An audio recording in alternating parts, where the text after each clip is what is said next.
이 시간 빌립보서 말씀을 통해 주시는 은혜를 함께 나누고자 합니다.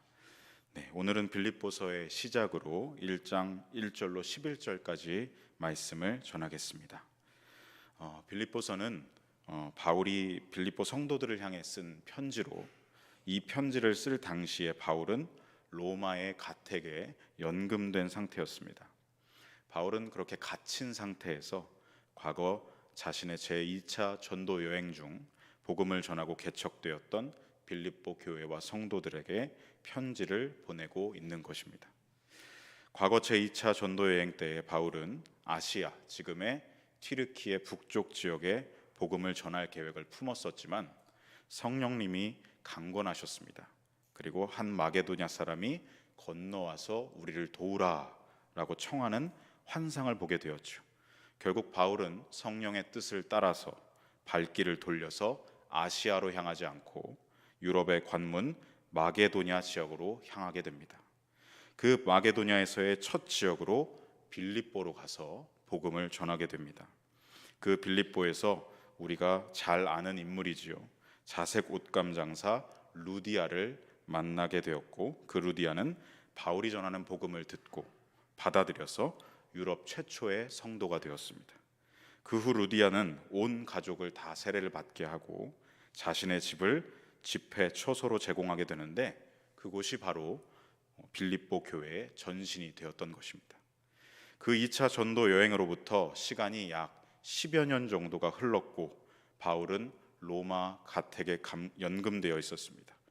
그리고 미약했던 빌립보 교회는 10여 년의 시간이 흐른 그때 그동안 많은 성장을 이루게 되었습니다.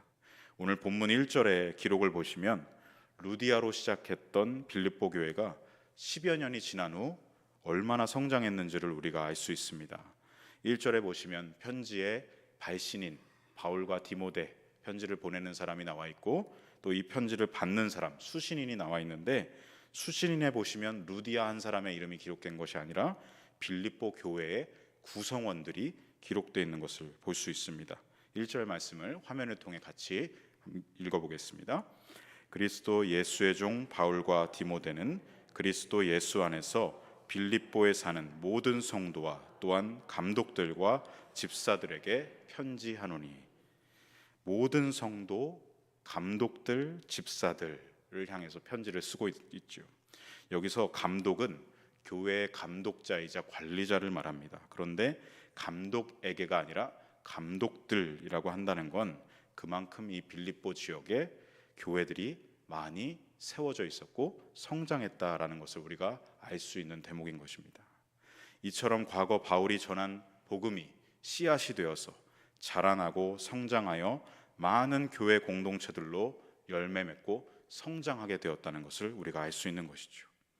그리고 이제 빌립보 지역의 교회들은 바울의 복음 전도와 사역을 영적으로 돕고 또한 물질적으로도 함께 돕고 헌신하는 교회가 되어 있었습니다.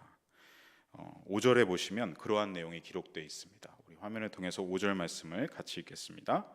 너희가 첫날부터 이제까지 복음을 위한 일에 참여하고 있기 때문이라. 복음을 위한 일에 영적으로 물질적으로 함께 참여하고 헌신하고 있다는 것이죠. 그리고 바울이 로마에 갇혀 있는 당시에도 빌립보 교회는 에바브로디도를 보내서 바울에게 영치금을 전달하면서 그를 격려하고 지원했습니다. 또한 이제 바울은 많이 노쇠해졌고 육신적으로 연약해졌습니다. 그래서 에바브로디도를 보내서 붙여주어서 바울 가까이서 도울 수 있도록 했습니다. 이렇게 과거 2차 전도 여행 때 성령의 이끌어 주심을 따라서 아무 연고도 없었던 유럽 땅으로 넘어가서 어떻게 보면 정말 맨 땅에 헤딩하는 심정으로 복음을 전했을 사도 바울인데, 그런 그에게 어렵지만 자신의 계획들을 다 내려놓고 성령의 뜻대로 순종한 그에게 하나님은 루디아를 만나게 하시고 그곳에서 유럽의 첫 복음의 열매를 맺어내게 하셨다는 것입니다. 그리고 점점 더 그 복음을 믿는 자들이 늘어나 교회 공동체를 이루어가고 복음은 더 퍼져나가고 성장하고 또 열매들을 맺어내게 하셨습니다. 그리고 이제는 어느덧 바울의 귀한 동역자들로 성장한 빌립보의 성도들의 모습을 볼 수 있는 것입니다.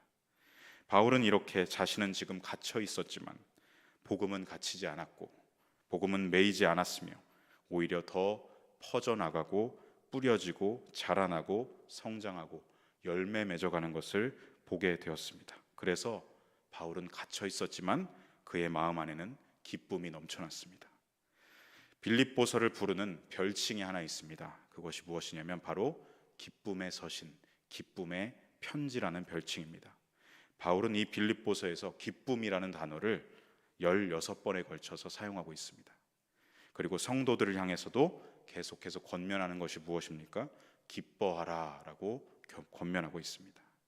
오늘 본문 말씀에서도 그 기쁨과 감사가 나타나고 있습니다. 3절로 4절 말씀이지요. 3절로 4절 말씀을 화면을 통해서 같이 읽겠습니다. 너희를 생각할 때마다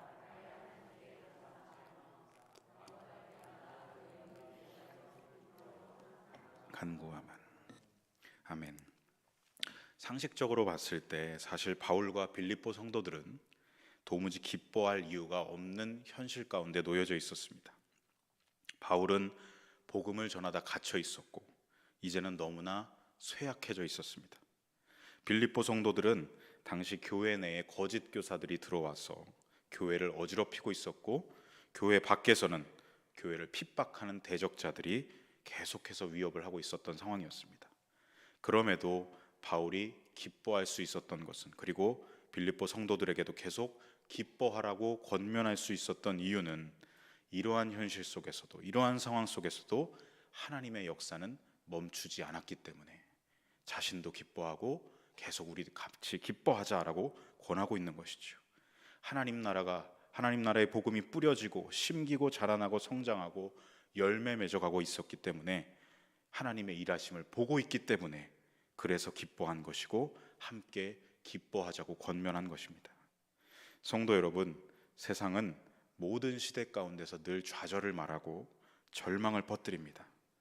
코로나 시대 속에서 그것이 더 가속화되어 가는 것을 우리는 보고 있습니다. 하지만 주님의 성도인 저와 여러분들은 좌절을 말하고 절망을 퍼뜨리는 사람들이 아닙니다. 어떤 시대 속에서도, 어떤 상황과 현실 속에서도 성도는 무엇을 말하고 무엇을 퍼뜨리는 사람이겠습니까? 바울이 오늘 2절로 4절까지 말씀에서 우리가 무엇을 전해야 하고 무엇을 고백하고 말해야 하는지를 보여주고 있는 것입니다. 우리 다시 한번 2절로 4절까지 말씀을 함께 읽겠습니다. 하나님 우리 아버지와 주 예수 그리스도로부터 은혜와 평강이 너희에게 있을지어다. 내가 너희를 생각할 때마다 나의 하나님께 감사하며 간구할 때마다 너희 무리를 위하여 기쁨으로 항상 간구함은. 아멘. 그렇습니다. 성도는 모든 시대와 어떤 상황과 현실 속에서도 믿음으로 하나님의 일하심을 보는 사람들입니다. 그래서 무엇을 고백합니까? 주님의 은혜를 고백합니다. 2절에 기록되어 있죠. 그리고 어떻게 인사합니까? 평강으로 서로 인사합니다. 그리고 하나님께 감사함으로 살아갑니다.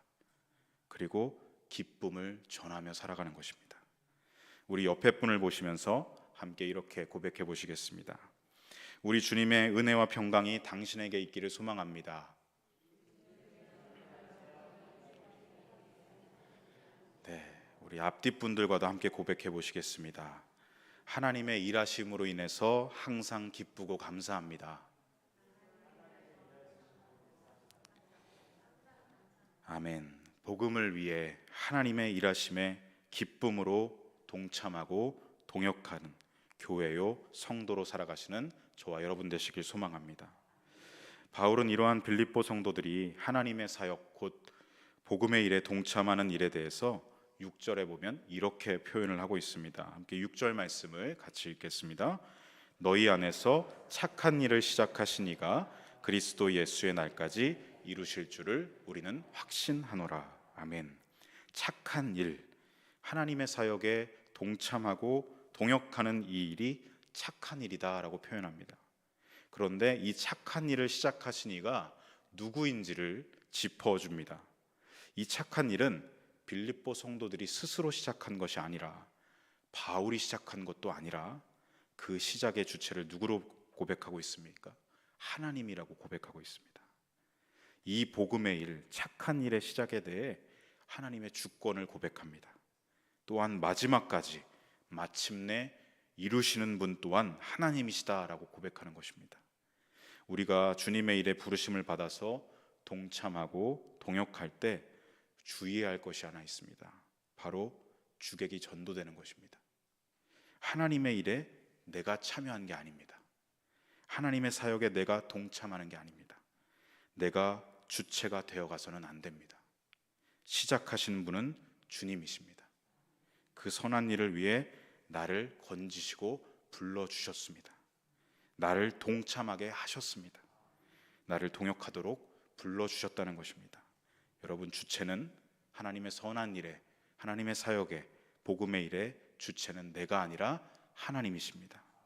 모든 하나님의 일과 사역에 있어서 주체가 나로 바뀌는 순간 그 일의 영광을 내가 받고 싶어집니다. 그리고 하나님의 영광을 내가 가로채 가려고 합니다. 또한 어떻게 되겠습니까? 점점 하나님의 일과 사역에 대한 동력이 내가 주체가 되는 순간 그 동력이 사라져 갑니다. 왜냐하면 우리는 신실하지 못하니까요.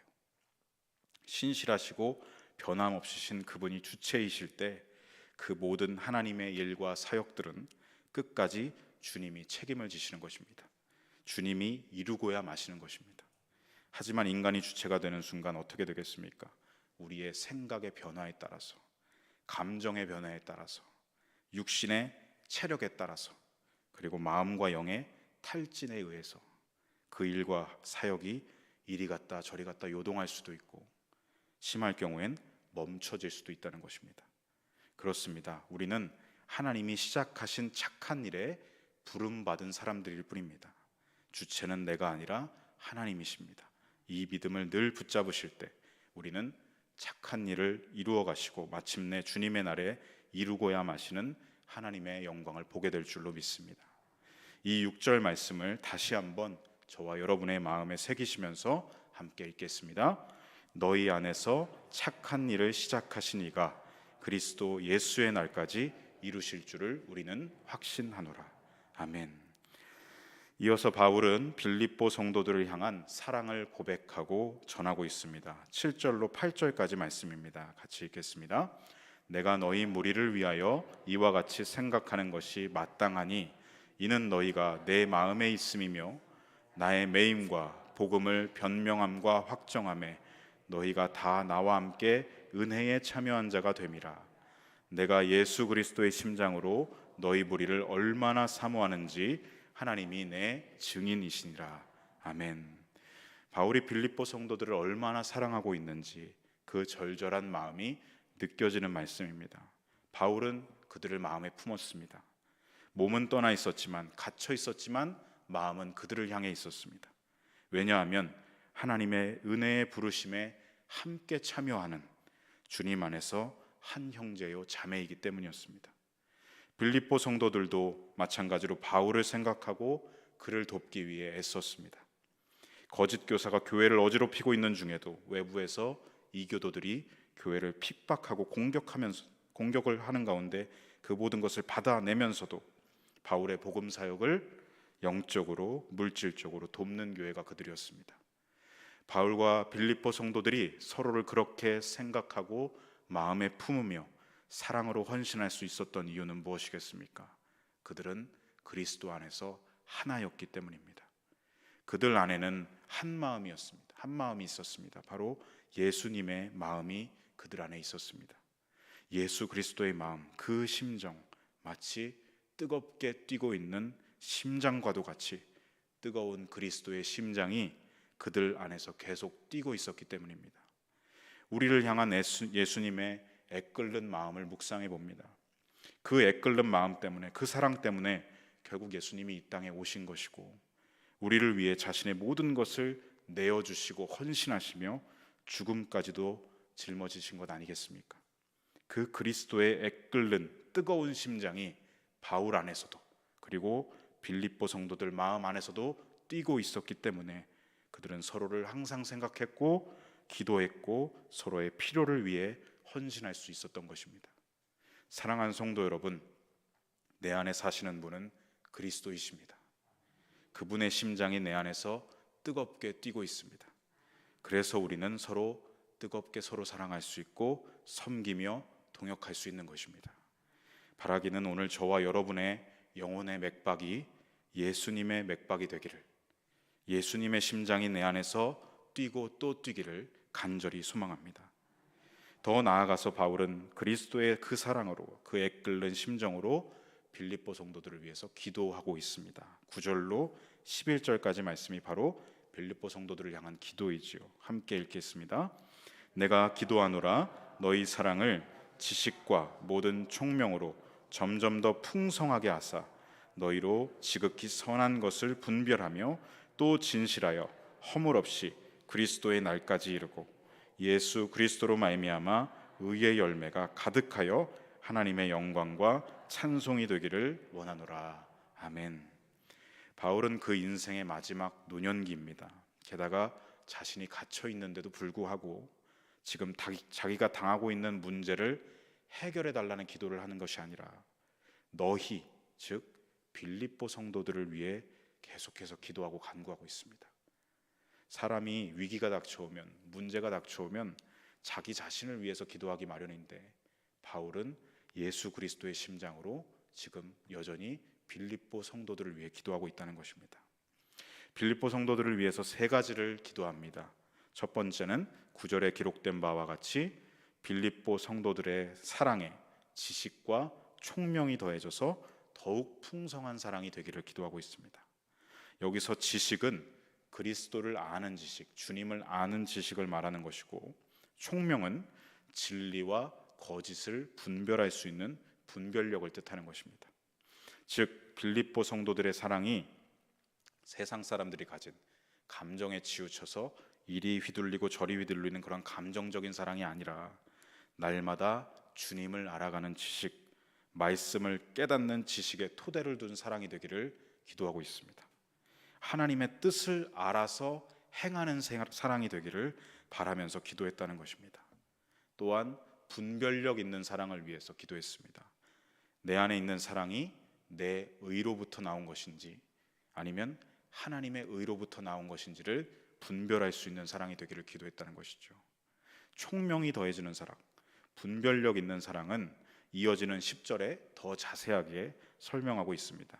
10절 말씀을 같이 읽겠습니다.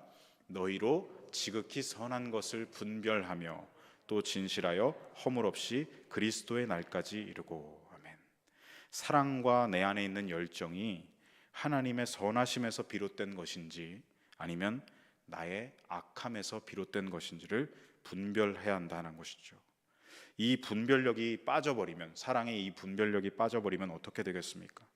사랑의 방향이, 열정의 방향이 나와는 하나님과는 상관없는 내 의와 자랑을 드러내기 위한 것으로 나아가게 됩니다.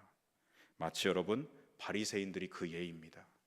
율법에 대한 열심이 그들 자신을 집어삼키지 않았습니까? 율법에 담긴 하나님의 의와 뜻을 세우기 위해서가 아니라 그들은 자기들의 의와 자랑을 세우려 했습니다. 마음을 다하고 목숨을 다하고 뜻을 다하여 하나님을 사랑해서 지킨 것이 아니라 자기를 사랑했기 때문에 마음과 뜻과 목숨을 걸고 어떻게 했습니까? 막무가내로 돌을 들어서 상대방을 향해 달려들었습니다. 돌로 사람을 치고 죽이고 심판하는 잘못된 사랑과 열정으로 나아갔다는 것입니다. 바울은 빌립보 성도들이 이렇게 방향 없는, 향방 없는 사랑, 나의 의와 자랑을 세우기 위한 사랑인지 아닌지를 분별하는 사랑이 될 수 있도록 기도한 것입니다. 그 사랑과 열심의 방향, 초점이 내가 아니라 하나님께로 향하기를, 내가 아니라 형제, 자매에게, 이웃에게 향할 수 있기를, 그런 분별력 있는 사랑이 되기를 위해서 기도하는 것입니다. 성도 여러분, 우리 안에 있는 죄의 본성, 옛사람의 본성은 늘 어떻습니까? 나를 자기중심적으로 만들어 가려고 합니다. 점점 자기중심적인 사랑과 열정으로 나아가게 해서 사실 어떻게 보면 우리가 제일 바리새인과 같아지기 쉽습니다. 그렇기 때문에 이 바울의 기도와 같이 우리는 하나님의 말씀을 통해서 하나님의 뜻과 하나님의 성품을 아는 지식이 깊어져 가야 하고, 사랑과 열정이 내 의와 자랑을 위한 것인지 아니면 하나님의 의를 세우기 위한 것인지를 분별할 수 있는 분별력 있는 사랑이 우리 안에 점점 더 풍성해져야 할 줄로 믿습니다. 또한 이것에 더하여 필요한 것이 있습니다. 우리의 사랑과 열정에는 말씀에 대한 지식과 또 분별력과 더불어 또한 이것이 필요한데 바울이 10절 하반절에서 이것을 말하고 있습니다. 진실하여 허물 없이 그리스도의 날까지 이르고. 진실하여 허물 없이. 사랑에 또한 필요한 것이 무엇입니까? 진실함입니다. 이 진실함은 밝히 드러나는 것을 뜻합니다. 본래 주님이 우리에게 부어주시는 사랑과 열정이 있습니다. 그런데 시간이 지날수록 어떻게 되죠? 그 사랑과 열정에 점점 실금이 가고 미세한 금이 나면서 사랑과 열정이 점점 흠이 생기고 변질되어 갈 수 있습니다. 문제는 내가 이 실금을 발견하느냐 못하느냐라는 것이겠죠. 내 안에 사랑과 열정이 금이 갔고 변질되었는지를 우리는 어떻게 발견할 수 있습니까? 날마다 성령께서 내 마음을 조명해 주셔야 우리가 발견할 수 있는 것입니다. 제 아무리 잘 구워진 도자기가 있다 할지라도 빛이 닿으면 어떻게 됩니까? 그 도자기의 미세한 실금이 다 드러난다고 합니다. 마찬가지로 성령께서 우리의 마음을 비춰 주셔야 우리 안에 사랑이 금이 갔는지 변질되지는 않았는지를 발견할 수 있다는 것입니다. 주님의 날까지 우리에게 본래 주신 사랑과 열정이 변질되지 않도록 날마다 성령의 조명하심으로 우리의 마음을 비추어 주시기를 우리는 함께 기도해야 할 것입니다. 성도 여러분, 날마다 구하시기 바랍니다. 우리도 주님이 오시는 날까지 하나님을 사랑하고 이웃을 사랑하는 데 있어서 그 안에 있는 사랑이 변질되지 않고 흠없는 진실한 사랑으로 살아갈 수 있도록 날마다 성령님의 조명하심을 구하는 저와 여러분 되시길 소망합니다. 마지막으로 11절 말씀입니다. 함께 읽겠습니다. 예수 그리스도로 말미암아 의의 열매가 가득하여 하나님의 영광과 찬송이 되기를 원하노라. 아멘. 마지막으로 바울은 빌립보 성도들의 삶에 의의 열매가 가득하기를 위해 기도하고 있습니다. 의의 열매가 맺히는 삶, 가장 복되고 축복된 삶이 아니겠습니까? 그런데 의의 열매가 맺히기 위해서는 어떤 과정이 필요합니다. 의의 열매를 맺어내기 위해서는 의의 나무에 잘 붙어 있어야 합니다. 요한복음 15장에서 예수님이 말씀하셨던 포도나무의 비유와 같이 포도나무에 그 가지가 접붙여져 있어서 양분과 생명력을 잘 공급받아야 열매가 맺어지는 것이지요. 즉 우리의 마음과 삶이 어디에 접붙여져 있어야 하느냐? 우리의 마음과 삶은 의의 생명의 나무이신 주님께 접붙여져 있어야 한다는 것입니다. 이는 늘 주님과의 관계 속에서 끊어지지 않는 관계 속에서 살아가는 삶을 뜻하는 것입니다. 하나님의 말씀이 날마다 내 삶에 임하는 것, 그리고 성령의 조명하심으로 내가 어둠이 아니라 빛에 속한 삶으로 살아가는 것, 또한 기도로 주님과 호흡하며 주님과 호흡을 나누면서 동행하는 삶, 그것이 주님과의 관계 속에서 살아가는 삶입니다. 그러할 때 우리 가운데 의의 열매를 가득가득 맺어 주실 것입니다. 말씀을 정리하겠습니다. 빌립보서 1장 1절로 11절까지 말씀을 통해 첫 번째 1절로 5절까지 말씀을 통해서 주님의 성도인 저와 여러분들은 어떤 사람들이라고요? 좌절을 말하고 절망을 퍼뜨리는 사람들이 아니라 모든 시대와 어떤 상황과 현실 속에서도 믿음으로 하나님의 일하심을 보는 사람들. 그래서 우리는 항상 어떻게 해야 된다고요? 주의 은혜를 고백해야 하고 평강으로 서로 인사하고 하나님께 감사함으로 기쁨을 전하며 살아가야 한다는 것입니다. 두 번째 6절 말씀입니다. 우리는 하나님이 시작하신 착한 일에 부름받은 사람들입니다. 내가 아니라 하나님, 이 믿음을 우리가 늘 붙잡으면 이루어 가시고 마침내 이루고야 마시는 하나님의 선한 일이 완성되는 것을 보게 될 것입니다. 세 번째 7절로 8절까지 말씀, 내 안에 사시는 분은 예수님이십니다. 그분의 심장이 내 안에 뛰고 있기 때문에 우리는 서로 사랑할 수 있고 헌신할 수 있고 동역할 수 있습니다. 그래서 9절로 10절까지 말씀, 날마다 우리의 사랑이 말씀이 기준이 되어서 하나님의 뜻을 알아서 행하는 사랑이 되어가야 합니다. 또한 내 의와 자랑을 세우기 위한 그런 방향 없는 잘못된 사랑과 열정이 아니라 하나님 나라와 그 의를 세우기 위한 분별력 있는 바른 방향의 사랑이 되어야 합니다. 또한 성령께서 우리의 마음에 있는 사랑에 실금이 갔는지 변질된 것은 아닌지를 날마다 조명해 주셔서 주님의 날까지 진실한 사랑으로 흠이 없게 살아가야 합니다. 이것을 위해서 우리는 기도해야 합니다. 마지막으로 11절 말씀, 의의 열매를 맺어내는 삶, 그 답은 무엇입니까? 의의 나무에 접붙여져 있어야 합니다. 이것은 늘 주님과의 관계 속에서 살아가는 것입니다. 그분의 말씀이 내 삶에 임하고 성령의 조명하심으로 빛에 속한 자로 살아가며 기도로 주님과 호흡을 나누며 살아가는 삶입니다. 생명이신 그분이 우리 삶에 의의 열매를 가득가득 맺어 주신다는 것입니다. 사랑하는 성도 여러분, 오늘 이 빌립보서 1장 1절로 11절까지 말씀 속에서 내게 주시는 말씀을 발견하실 수 있기를 소망합니다. 그리고 그 말씀을 굳게 붙잡아서 예수 그리스도의 심장을 가진 사람으로 내 안에 사시는 주님과 함께 뜨거운 사랑으로 살아가시는 저와 여러분의 삶이 되시기를 간절히 소망합니다. 아멘. 기도하시겠습니다. 사랑의 주님, 저희들을 주님의 교회로 동역자로 불러주심을 감사드립니다. 세상은 이 어둠의 시대 속에 절망을 말하고 좌절을 퍼뜨려 가지만 주께서 교회와 성도로 부르신 저희들은 항상 주의 은혜를 고백하게 하시고 평강으로 서로 인사를 나누게 하시고 감사로 기쁨을 전하도록 날마다 하나님의 일하심을 보는 믿음으로 살아갈 수 있게 하여 주시옵소서. 우리를 부르신 주님은 미쁘시고 선하십니다. 선한 일을 위해 부르신 분은 주님이시니 항상 내가 아니라 하나님, 이 믿음을 붙잡고 요동하지 않고 지치고 곤비치 않게 하여 주시옵소서. 우리 안에 살아 역사하시는 주님의 생명, 주님의 그 뜨거운 심장으로 애끓는 주의 마음으로 저희들의 삶을 주장하시고 이끌어 주시옵소서. 날마다 살아계신 주님께 접붙여져서 많은 의의 열매들을 맺어서 주님께 올려드릴 수 있는 교회요, 성도요, 하나님의 동역자로 살아갈 수 있도록 인도하여 주시옵소서. 모든 것을 감사드리며 우리의 생명 되시는 예수님의 이름으로 함께 기도드립니다. 아멘.